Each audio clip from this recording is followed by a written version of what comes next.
창세기 1장 6절에서 31절. 하나님이 이르시되 물 가운데에 궁창이 있어 물과 물로 나뉘라 하시고 하나님이 궁창을 만드사 궁창 아래의 물과 궁창 위의 물로 나뉘게 하시니 그대로 되니라. 하나님이 궁창을 하늘이라 부르시니라. 저녁이 되고 아침이 되니 이는 둘째 날이니라. 하나님이 이르시되 천하의 물이 한 곳으로 모이고 묻이 드러나라 하시니 그대로 되니라. 하나님이 묻을 땅이라 부르시고 모인 물을 바다라 부르시니 하나님이 보시기에 좋았더라.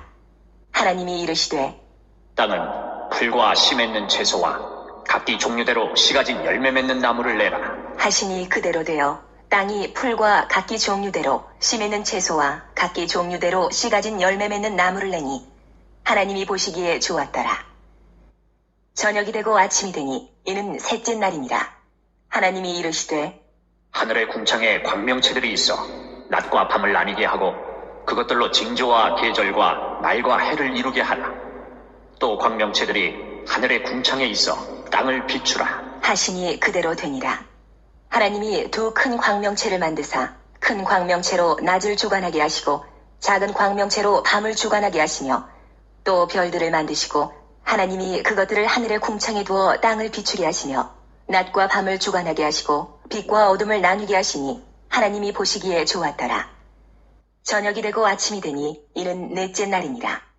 하나님이 이르시되 물들은 생물을 번성하게 하라.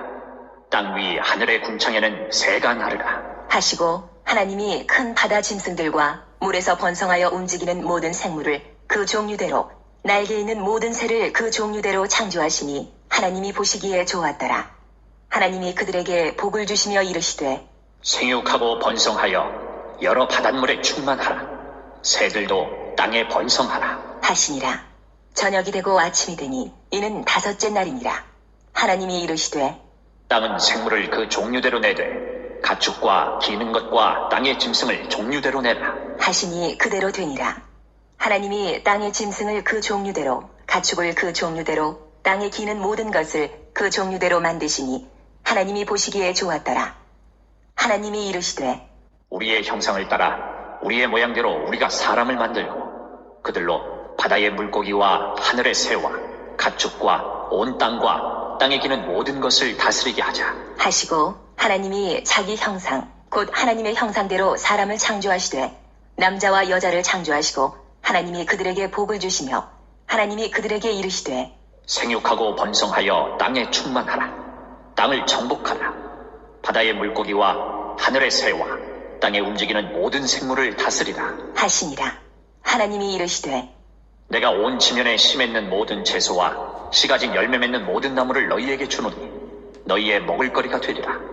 또 땅의 모든 짐승과 하늘의 모든 새와 생명이 있어 땅에 기는 모든 것에게는 내가 모든 푸른 풀을 먹을거리로 주노라 하시니 그대로 되니라.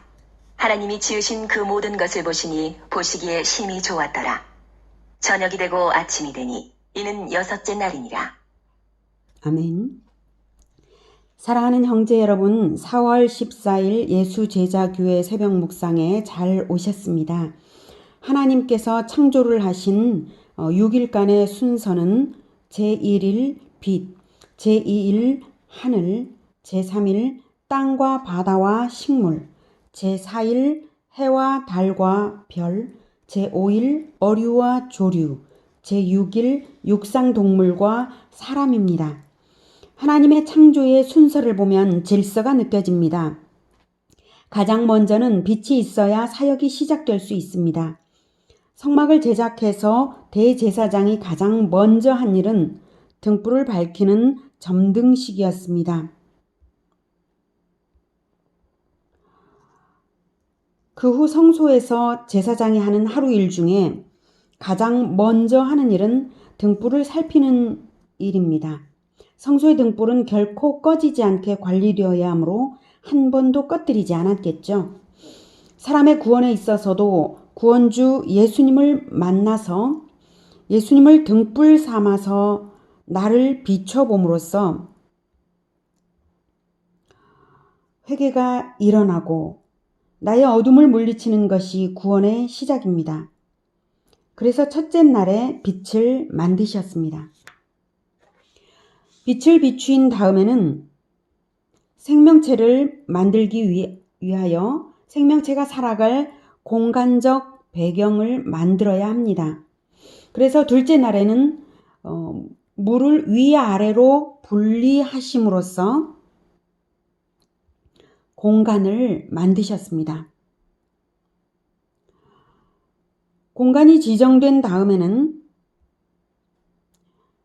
공간이 다시 조성이 되어야 합니다. 그래서 셋째 날에는 하늘 아래의 물과 하늘 아래의 물을 분리해서 육지와 바다로 만드셨고 땅의 식물까지 만드셨습니다. 공간이 조성된 다음에는 시간이 진행해 있어서도 질서가 필요합니다.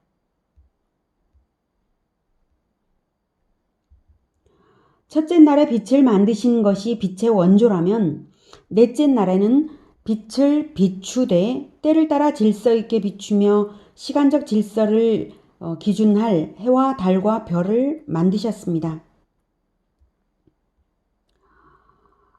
이렇게 공간적 배경과 시간적 배경이 조성된 다음에는 생명체들을 각 공간에 맞게 만들어서 살아가게 하신 것입니다. 먼저 창조된 하늘과 바다에 조류와 어류를 채우셨습니다. 그것이 다섯째 날입니다. 그리고 여섯째 날에는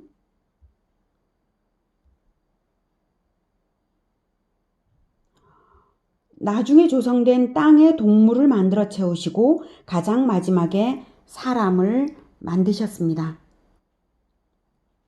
이렇게 질서 있게 차근차근 창조를 하신 것을 볼 때 창조의 목적이 되는, 최종 목적이 되는 존재는 사람임을 알 수가 있습니다.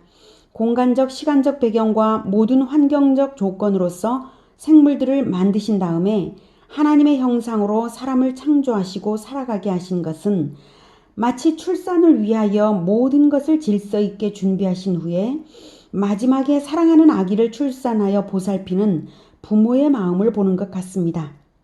완전한 질서가 있는 참된 원리가 진리입니다. 하나님은 진리의 하나님이시므로 창조는 진리에 따라, 구원도 진리에 따라, 심판도 진리에 따라 행하십니다. 구원의 길을 진리에 합당하게 내시기 위하여 구약의 오랜 세월 동안 율법을 주셨습니다. 그리고 구약 성경은 구원의 길이신 예수님을 증거합니다.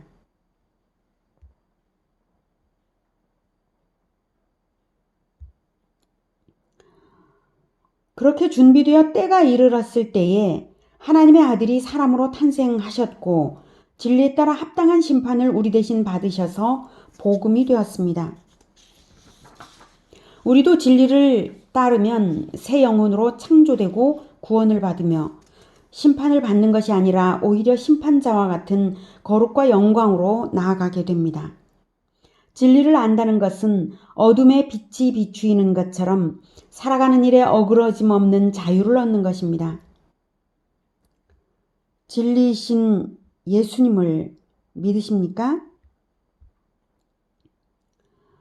그렇다면 진리에 따라 하나님의 자녀로 태어났습니다. 예수님은 진리를 알지니 진리가 너희를 자유롭게 하리라고 하십니다. 진리를 알면 진리에 합당하게 창조적인 지혜를 발휘할 수 있습니다. 그것이 진리를 거스르지 않으며 진리를 따라 행하는 자유로운 삶입니다. 하나님의 아들이시요 진리이신 예수님을 알아서 여러분의 삶이 안정된 질서 속에 평안으로 충만하시길 축복합니다. 기도하겠습니다. 모든 것을 진리에 합당하게 질서 정연하게 창조하신 진리의 하나님을 찬양합니다. 하나님께서 창조하신 모든 것에 합당하게 우리가 또한 구원을 받기 위하여 하나님은 진리대로 구약의 성경을 주셨고 율법대로 진리이신 예수님을 보내주셨습니다. 세상의 빛이신 예수님을 따라서 세상의 빛이신 예수님에게 비추어져서 우리가 얼마나 더러웠는지를 알게 되었고, 그래서 회개하여 그 빛에 밝혀져서 거룩의 길을 따르게 되었습니다. 감사합니다. 진리 따라 구원받은 우리를 이제 더욱 진리대로 질서 가운데서 평안하게 그 길을 따르고자 하오니 하나님 우리의 삶에 진리와 질서로 충만케 하여 주시옵소서. 예수 그리스도 이름으로 기도드립니다. 아멘.